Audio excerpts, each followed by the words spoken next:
welcome to Cliff RC. Okay, so we kind of have an interesting video for you today. Basically, we're going to kind of show you some of the tricks of some of the RC tricks and tips that we've learned over the last few years. A couple good ones, and then a couple of them that are, work for some, but don't. If you did a percent, like out of 100%, they're below 50% success. But yeah, and I know it's been a while since we've kind of talked too, so I hope that it helps that we're doing a more informational type video, which is what we originally started doing, especially because we're going to start off with the 24s. So really, this part will be kind of just an update what we've done, some things we've changed on a couple of the 24s. These ones are particular mine. We participated a little bit more in some competitions. You've seen some of the, if you've seen the past couple videos, we've done some Hobbytown competitions. They're generally friendly. Every once in a while there are some prizes that are involved. And some pros and cons, we'll kind of go over that real quick as well. First of all, one of the things you'll see if you've seen this originally was the Betty. I don't know if you can kind of see up here in the corner where my finger's pointing. The Betty body's up there. I have all the original Betty parts. I haven't destroyed or changed anything originally with the Betty. In fact, I'm still using the stock Betty tires. Everything else is saved in my 24 collection there. But I have changed it to this body. And as far as electronics, it's pretty much the same. I did go ahead and do an install. I don't know if you can see that. If I can zoom in a little bit maybe. The lighting's poor. But there is an upgraded servo in there. And yes, I'm using the the white servo horn there. I went ahead and and painted some of the pieces on here to kind of change it up a little bit. I did have to, with using the servo, you can see that the front bar there is bent. Sorry about it's not exactly focused there. There we go. I did have to bend it because you can see it wants to touch it, but now it uses the whole stock shock. So, and those are stock shocks, by the way. And yeah, I mean, as far as this hasn't really changed besides what you've seen. I did order a new motor and ESC for both of these, and so those will be changed, and we'll go over that. We're testing some other options besides the one that everybody's doing, and you know what brand that is. I'm not going to mention their name because we're not sponsored by them, so if we had their part and I was working on it, of course I'd tell you. But you know what we're talking about for the 24 fans. So we're going to test other motors and ESCs out there for you to kind of show you. We'll see, to help save you time and money. It's one of the things that we like to do. So, all right. So that's as far as is update where the 24 is. We do have some tips that we'll kind of go over that we've gone over in our older videos. We've actually done informational videos. One of the things right away is your shock location mounts in the top here. Obviously, this is upgraded.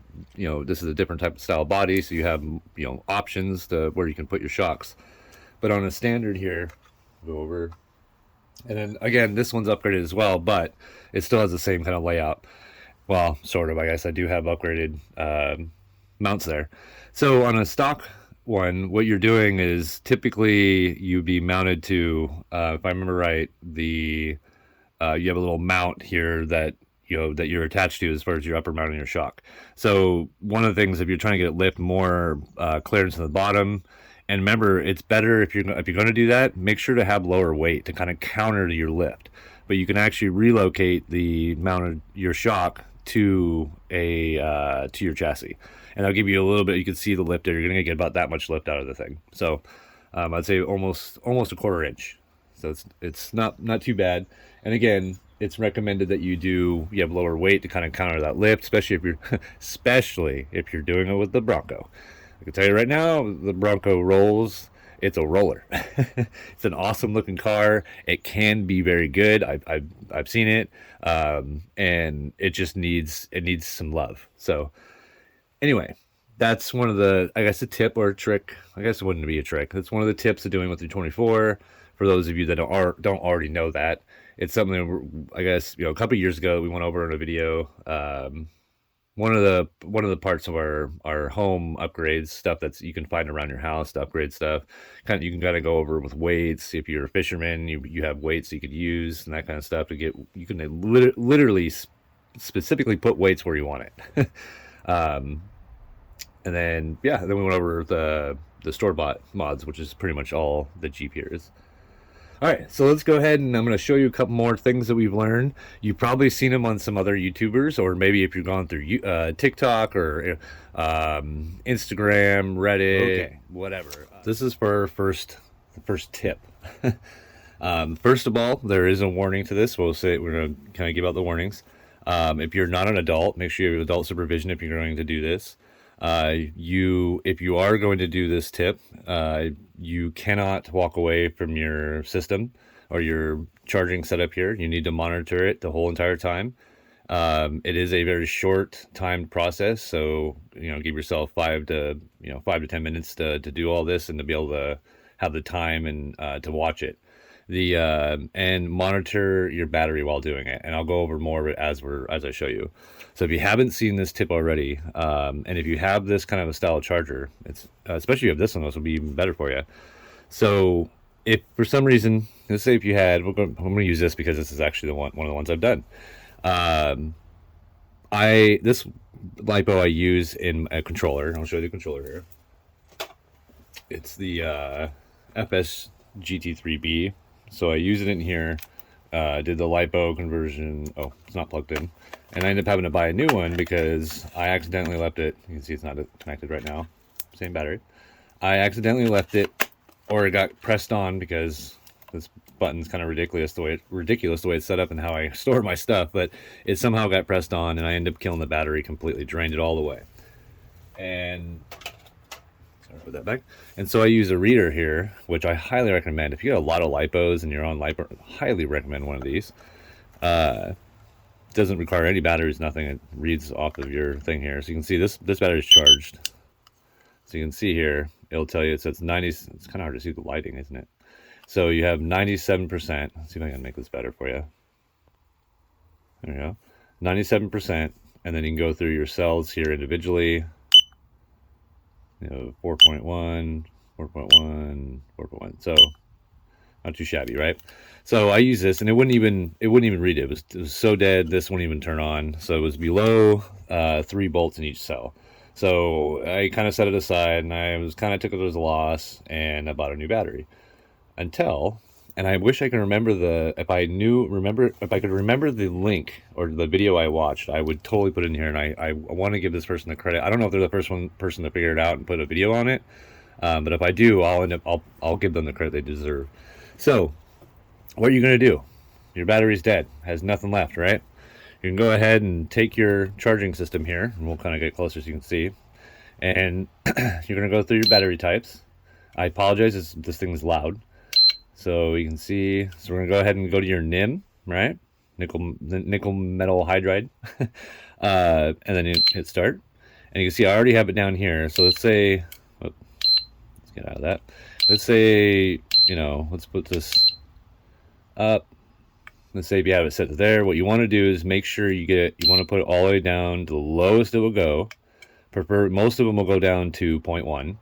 And then what you're gonna do, I'm not going to do it with this one because I don't need to.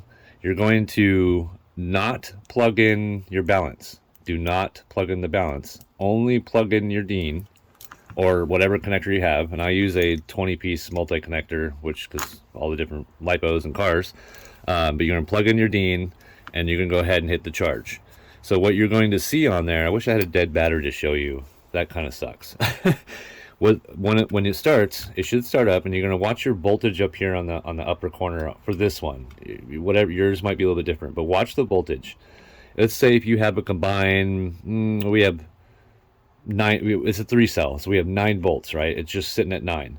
Well, you're going to want to wait about 5 minutes. You want to wait until each one, depending on your charger. This charger will charge anything above the 3 volt per cell. So 2S. It's 6 volts total, 1S obviously 3 volts, 3S 9 volts, this charger will charge that, which is really cool. A lot of chargers don't do that.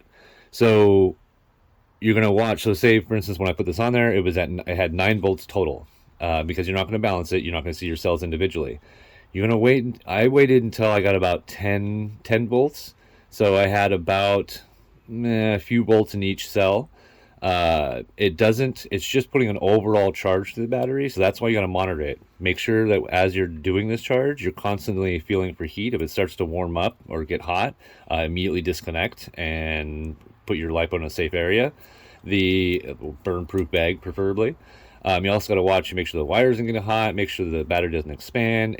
Make sure that your battery isn't a damaged battery and that's why your cells are low. If you go too low, if you're way below, like if you have nothing in there, it won't work. You have to have a charge to gain a charge. So it's kind of like the whole water method, when you're pouring water from a container that's this high to this high, you got to start the flow of water before it actually goes. Same thing, same kind of principle.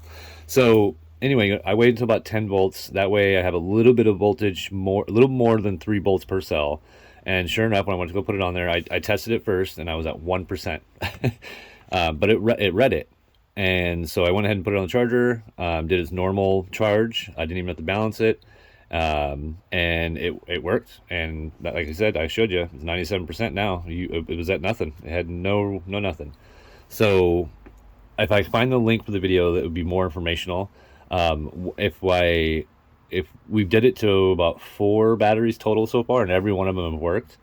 If you have a battery, like I have one over here, unfortunately, and I don't want to shame any brands, but I just, it happens in all batteries. So in fact, the first battery I've ever had explode on me, and granted the battery was years old. It survived so much beatings. Was one of my other favorite brands. I think it was a Zeke battery.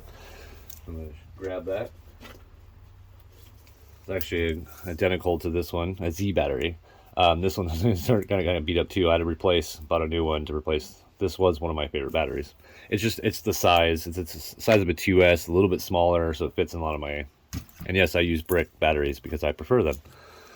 Anyway, so like this battery here, it actually has an issue. Show you here. So you can see it's 67%. So it's got enough to do a charge, right? But this is what I'm saying. It's like this battery would not work for this trick, no matter what you did. Well, the problem I have with this battery is this first one's 3.7, 4.0, 4.0. This one, this cell will not reach 4.0. There's something wrong with the cell. So I just, for safety reasons, I don't actually use this battery. Eventually I'll end up, I think I started draining. That's why it was at 100 or 90 something percent. And so I just haven't finished draining it yet. And then later on, we'll show you different tricks for getting a full empty charge for throwing them away safety, getting rid of them safely. Anyway, so that's the cool trick that we have recently learned. It works really well. So if you have a battery that's all zeroed out, go ahead and attempt it. Remember, it's on your nickel metal hydride battery, so that it's Ni capital M capital H. And you want to get down all lowest amp, which is typically should be around 0.1, and then you're going to go ahead and you're going to monitor it the entire time. You don't want to walk away because, like I said, it's only going to take about 5 minutes. It doesn't take very much to gain a little bit of charge. As soon as you gain that little bit of charge, for instance, if you're a 2S battery and it's zeroed out, that should have the lowest, once it reaches below 6 volts, usually it doesn't read anything. So as you put it on here, you want to get to about 7-8 volts with a 2S. On a 3S, you want to get about 10 to 11 volts on a 3S. 4S, so forth and so forth. You can kind of start figuring out the math. And then you go ahead and put it on your normal LiPo charging standard way of doing your charge, and it should monitor your cells, and you should regain your battery. So that's kind of one of the tips in this video, and we'll have a couple more here. So let's go to the next one. Okay, so we have another, I guess it's a trick. And this one's kind of simple. This one involves a piece of foam here, which is actually a sticky back. So you peel the white off here, and then actually it's sticky. And what this trick is so basically, after you've done and made your body, did all your cuts, and this is an older body, of course, it's well beat up, well seasoned. There we go. And your body has let's say if you're one of those people that has a little bit of an OCD and you don't like a lot of rattling, you're trying to eliminate some of the noise. you'll notice that if you maybe made your holes a little bit too big with your body reamer, or there's just a lot of, the body doesn't sit well, and it kind of moves around and vibrates a lot, and you get a lot of clinking kind of plastic to plastic noise. So the trick here for us that we figured, at least what I've done, on Amazon you can buy these little rectangle. I bought a whole pack, so you get multiple different colors. I'm using an orange one because I'm actually getting kind of low. And basically, as I measure out, and if you can see here, I'm gonna zoom in a little bit here. Well, it might be too much. These ones are obviously beat up and they need to be replaced. But I make a circle first. I cut the circle out. And then I actually use, zoom back out of here. Let me grab this tool. And I've used this for, because, well, I like belts. And so anyway, I've got this leather punch here. And I figure out the size of the hole that I need. Then I basically, as you can see here, sorry about the zooming, but I basically hole punch and then put these on there. What it does is it eliminates that clanky kind of plastic to plastic sound you hear. It also gives it more of a tighter fit, so you can actually get the right size, so your body has no movement and stuff. So that's just another trick that you can do with your RC bodies. You can do them different colors. You can do them on the other side as well, so you can actually hide. This part won't show.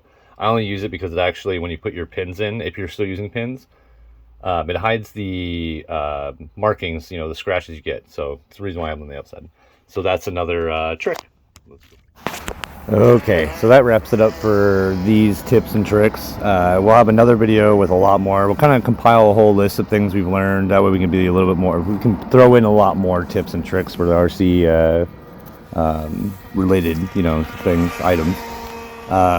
I think the next video we'll have a lot more to do with some of the climbing stuff with your tires and that kind of stuff. So, well, thanks for watching, and sorry it's been a while for a video. We with the season kind of up and moving now, we're constantly on the go and on the road, so it's hard making videos on your phone all the time.